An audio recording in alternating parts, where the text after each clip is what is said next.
Oi, eu sou a Marcela Punk e este é o Conversas com o Universo.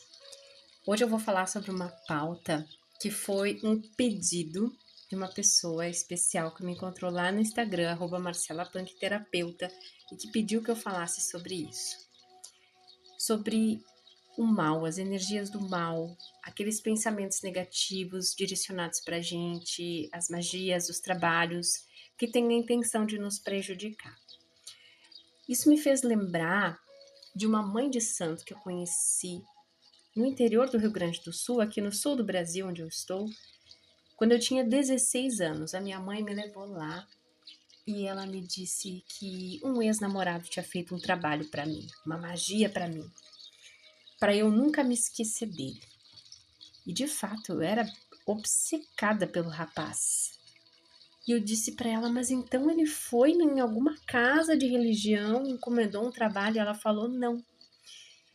Ele fez a mais poderosa magia que pode se fazer, que é a magia do pensamento. Ele pensa obsessivamente em você. E isso cria uma forma pensamento, uma entidade.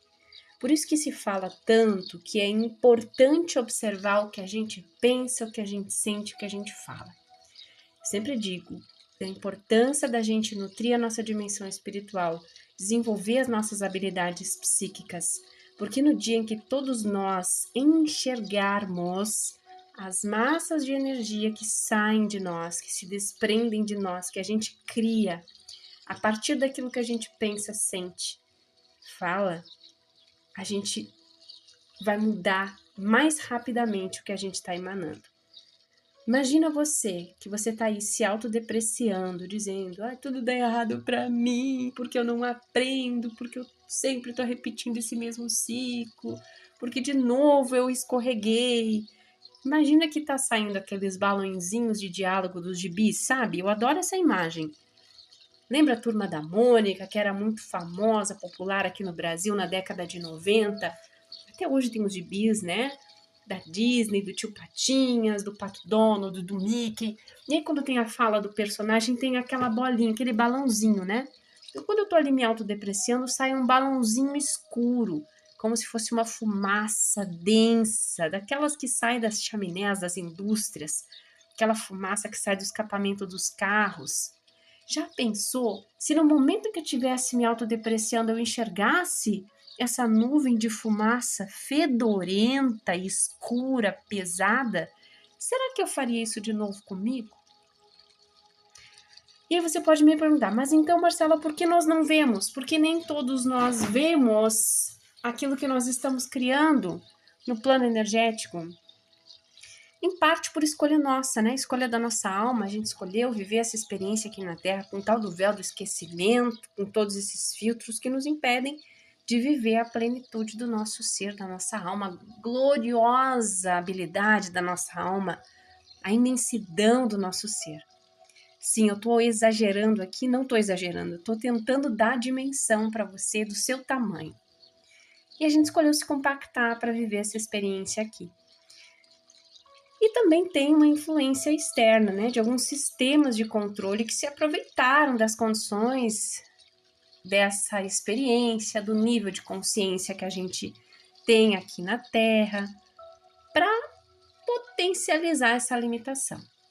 Mas a gente está num momento em que muitos véus estão sendo removidos, dissolvidos, em que há muita informação disponível, muitos caminhos de cura disponíveis para a gente levantar esses véus, reconectar com a nossa dimensão espiritual, reacessar essas habilidades.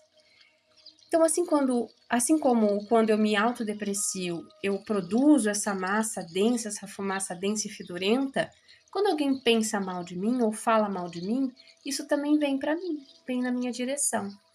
É o que a gente chama, né, do feitiço mais poderoso lá que a mãe de santo me falou quando eu tinha 16 anos, o feitiço do pensamento. Tem quem faça trabalho, tem quem encomende, né, trabalhos espirituais, energéticos para prejudicar o outro. E aí é uma lambança, tá? Porque aí a pessoa que é alvo do trabalho é prejudicada. A pessoa que encomendou o trabalho é prejudicada. A pessoa que fez o trabalho é prejudicada. É uma lambança, uma lamaceira de energia que Deus o livre. Eu não recomendo nem um pouco. Um dia uma menina me perguntou no Instagram: você faz trabalho para trazer a pessoa amada de volta? Eu digo: nem pensar, Deus me livre. Eu jamais vou tentar interferir no sagrado livre-arbítrio de uma alma, porque a gente se amarra de uma maneira que não precisa ninguém fazer trabalho nenhum para nos prejudicar, a gente que se prejudica. Então o negócio é o seguinte, como eu digo sempre, meu lema, o caminho é para dentro. Cuida de ti, olha para ti, cuida da tua energia, daquilo que tu estás pensando, sentindo e falando. Isso já é muito, muito. Há quem fale também em guerra espiritual. A gente vive uma guerra espiritual entre bem e mal. Em parte eu acredito nisso, tá? Porque a gente vive ainda uma disputa dessas forças que comandam sistemas de poder que mantêm a humanidade nessa disparidade de classe social, de experiências econômicas, né? Então muitos têm pouco e poucos têm muito. Essa desigualdade, essa heterogeneidade, esse povo heterogêneo, essa realidade heterogênea que a gente vive hoje, né? Então, há sim uma disputa espiritual nos bastidores, há muita coisa acontecendo, né?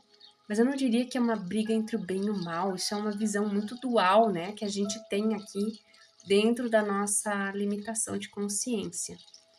Na perspectiva das dimensões de consciência mais amplas, tudo faz parte do todo. Tudo vem da fonte e volta para a fonte. Então, mesmo aquilo que a gente chama de mal está a serviço do bem. Mesmo a sombra está a serviço da luz. Claro que muitas vezes uma entidade, encarnada ou desencarnada, não está consciente de que ela está trabalhando para a luz. Mas mesmo quando ela está ali tentando prejudicar alguém, ela está servindo ao propósito maior de aprendizado de ambas as partes. Lembra que eu falei quando alguém encomenda um trabalho de magia? Todo mundo se emaranha, todo mundo se prejudica, todo mundo está tendo oportunidade de experimentar a lei do karma, ação e reação. O que acontece quando eu tento interferir no sagrado livre-arbítrio de outra alma? Eu me prejudico também. Então, o mal também serve ao bem. A sombra também serve à luz. Então, por que eu estou falando isso? Enquanto a gente fica nessa limitação de bem e mal, sombra e luz, a gente ainda está separando, e o caminho da alma é a unidade. Quando a gente faz essa separação, a gente ainda está na perspectiva do ego. O que é o ego? É a nossa mente inferior, a nossa consciência limitada, que cria personagens, que cria armaduras e máscaras, que se sente importante quando está separado, quando é melhor que o outro, mesmo quando se sente pior que o outro. Sempre que a gente se sente separado, que a gente se compara, a gente está operando através do ego. E o ego, ele vive baseado no passado e projeta o futuro com base no passado. Então é como o hamster que fica correndo na rodinha. O ego é uma ferramenta importante para a alma entender que ela tem um nome, que ela tem um papel na sociedade, que ela é um indivíduo. Ela está aqui experimentando como algo separado, mas ela não é de fato separada. O Bashar usa a imagem da máscara de mergulho, já falei aqui no podcast, né? Então, viver uma experiência com o ego aqui na Terra é como mergulhar no oceano com uma máscara de mergulho. O ego é a máscara de mergulho. Ela me permite enxergar as coisas separadas de mim. Então aqui tem um peixe, aqui tem um coral, aqui tem uma concha, aqui é o fundo do mar. Aqui, tá vendo um polvo, um crustáceo. Eu consigo enxergar as coisas separadas. Essa é a função do ego. A gente aqui distorceu, né? Então o ego que nos mantém nessa dualidade exacerbada, nessa separação. Então, enquanto a gente olha para fora, enxergando bem o mal, luz e sombra, a gente não está fazendo o trabalho mais importante que a gente devia estar fazendo, que é olhar para dentro de nós e reconectar com a nossa dimensão espiritual, com a alma que nós somos em realidade. E entender que a sombra e a luz existem em tudo, inclusive dentro de nós. Ai, isso dói, né? O ego resiste. Aí nessa hora a gente conversa com o ego. Tô lendo um livro fabuloso, Como Curar as Feridas Emocionais, da Lise Bourbeau. Ela que ficou muito famosa quando escreveu sobre as 5 feridas emocionais, né? Aquelas que a gente experimenta na infância. Recomendo. E ela sugere que a gente converse com o ego e dê um nome para ele. E diga, meu querido, eu sei que você quer me proteger, que o ego quer se sentir importante, tá? Então não ignore seu ego. Então nessa hora, quando você escuta isso e dá um ranço, dá uma resistência, a gente fala, ó, ego, eu sei que você não gostou disso, mas vamos dar uma chance, eu tô disposta a ouvir isso, né? É entender esse rolê aí de sombra e luz dentro de mim. Como assim tá tudo dentro de mim? Então, mesmo quando eu estou enxergando fora de mim a sombra, o mal, as trevas, as pessoas do mal, elas também estão servindo ao meu bem maior. Elas estão refletindo os aspectos sombrios e trevosos que eu tenho dentro de mim e que eu ainda não reconheço. Então, quando alguém teoricamente faz algo de ruim para mim, para me prejudicar, me manda lá um pacote de fumaça fedorenta e densa, tá me dando um presente, tá me dando a oportunidade de eu reconhecer a sombra em mim. Enquanto eu não reconheço a sombra em mim, os outros vão estar sempre espelhando. Então, quando a gente olha para a guerra, o convite para a alma é: o que em mim está em conflito? Não é que eu vou resolver o meu conflito interno e não vai mais ter guerra no mundo, tá?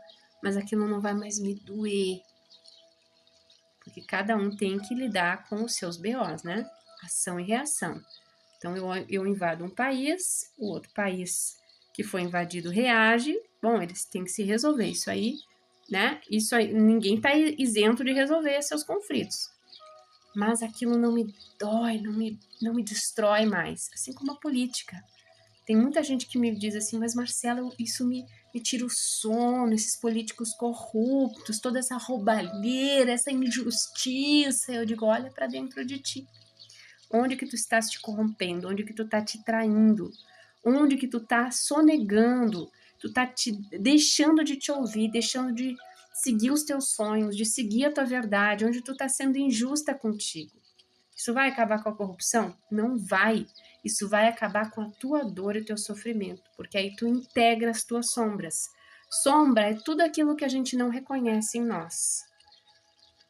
Geralmente são aquelas coisas feias, das quais a gente tem vergonha, que a gente não gostaria de assumir. Tipo, eu tenho raiva quando fulano fala isso. Eu fico indignada quando ciclana faz aquilo outro. A gente não gosta de assumir que a gente é assim. A maioria das pessoas, né? Não é tão fácil. Tem coisas mais delicadas, né? Esses dias a gente conversou sobre isso lá na comunidade Gaia. Inclusive, eu te convido a conhecer esse projeto. Vou deixar o link aqui na descrição. A gente tem altos papos lá, hein? Altas trocas curadoras. E uma das sombras que surgiu foi a inveja. A gente não gosta de admitir que a gente tem inveja. E aí a nossa conversa foi para o seguinte lado, da ressignificação. No momento em que eu assumo que é inveja, o que eu estou sentindo, aquilo deixa de ser uma sombra, não está mais no inconsciente, eu trouxe para o consciente. O que está na sombra é a característica positiva que eu admiro no outro e que eu não estou reconhecendo em mim. Então eu sinto inveja porque a Joana, ela está muito bem sucedida no trabalho dela. Ela cresceu muito rápido, a olhos vistos, eu tenho inveja dela. Invejei, assumi, pronto, tirei da sombra, tirei do inconsciente. Ufa, que alívio, aquilo não precisa mais gritar dentro de mim, não precisa mais produzir conflito. Eu assumi aquilo, é simples assim, joguei luz na sombra, dissipei a sombra. Agora o que eu preciso olhar é o talento, o potencial, a capacidade que eu estou enxergando na Joana e não estou enxergando em mim. Por que eu preciso invejar nela? Porque eu ainda não reconheço em mim. Então, o meu talento, a minha capacidade, os meus dons, a minha habilidade de crescer a olhos vistos, ainda estão no meu inconsciente, eu ainda não consigo reconhecer, ainda estão na minha sombra. Então, tudo aquilo que ainda está na sombra, ou seja, que eu ainda não reconheço dentro de mim, que eu não permito que exista, está me levando para a separação. E aí, o externo reflete para mim, para que eu possa reconhecer e integrar. Que nem eu falei da inveja. Ufa, assumi. Então, quando eu reconhecer os meus talentos, os meus dons, a minha capacidade de crescer a olhos vistos, ufa, posso crescer também. Ah, você é invejada? Que bom, né? Vou estar oferecendo oportunidade para outras pessoas também se desconfortarem, saírem daquela mesmice e se perturbarem com isso, pensarem, poxa, eu também queria estar nesse lugar. Às vezes é esse movimento, esse desconforto que a gente precisa para ir para onde a gente realmente quer. Então, hoje, é essa a reflexão que eu queria trazer para ti. Como se proteger do mal? Será que eu preciso me proteger do mal? O que é o mal? O mal, ele não está servindo ao bem maior? Por que eu preciso me proteger do mal? A melhor proteção, em todos os sentidos, é a gente se curar. É a gente olhar para as nossas sombras, integrar as nossas sombras. Isso amplia a nossa compreensão de mundo. Me faltam até palavras para descrever para ti que isso transforma dentro da gente.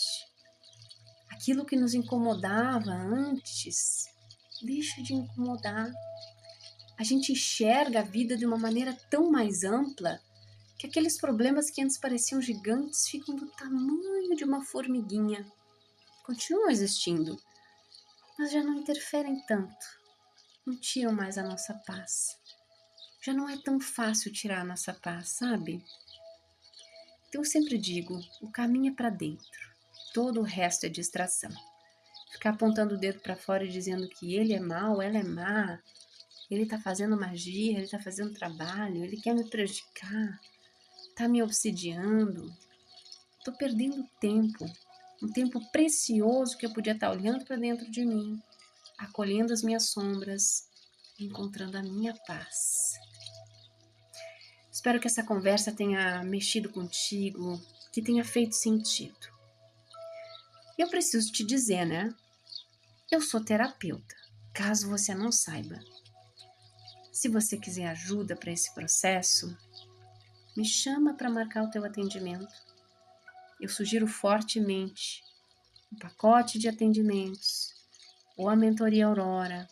É no processo que a gente consegue mergulhar com muita tranquilidade, paciência e amorosidade. Para a gente parar de dispersar energia, concentrar dentro de nós. E aí a mágica acontece. Na semana que vem eu volto com mais uma conversa com o meu universo, com o teu universo, com o nosso universo. Foi um prazer estar aqui contigo. Até a próxima.